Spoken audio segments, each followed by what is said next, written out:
Hey y'all, so I figured I would do a really quick experiment.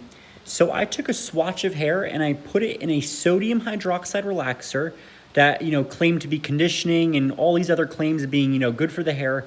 And I left the swatch of hair in the relaxer for over a day, 24 hours. And this is the result that I got. Mush. This is what relaxers are capable of doing to y'all's hair if you're not careful. Relaxer's job is to not only soften and swell the cuticle, but it literally destroys the hair bonds to where it becomes a lanthionine bond. The chemical is so strong and so caustic that it's basically a controlled melting of the hair. You want to get the hair, stretched out and straight enough, but enough so it's not fully straight to where it snaps and it does not hold the hair's weight. This is the final result of what y'all get when you leave a relaxer on too long, or y'all use a relaxer on bleached or color treated hair or hair that's been permed or treated with a thio. It's kind of gross, but look, this is mush. This looks just like hair color.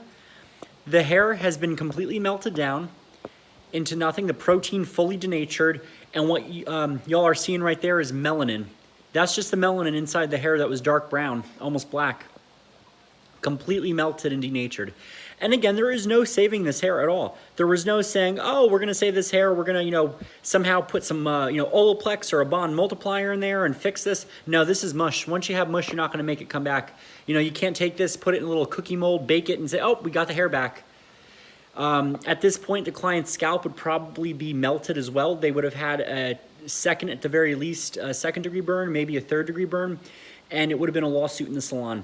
So relaxers, they are no big deal. They melt through metal, they can melt through hair, they can melt through skin. It is sodium hydroxide, and if y'all aren't using sodium hydroxide, you're using something like the Phyto Relaxer, which claims to be, damage-free and this and that.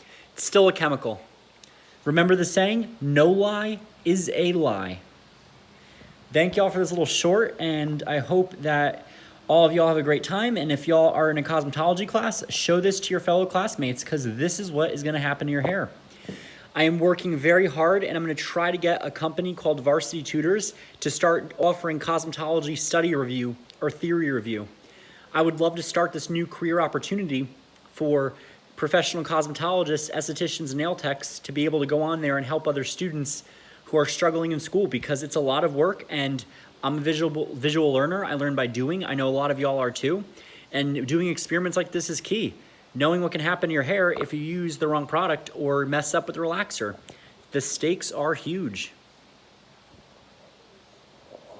So also y'all hit that subscribe button down below, and if y'all are feeling generous, please consider giving a tip because all the money goes to making fantastic content for y'all.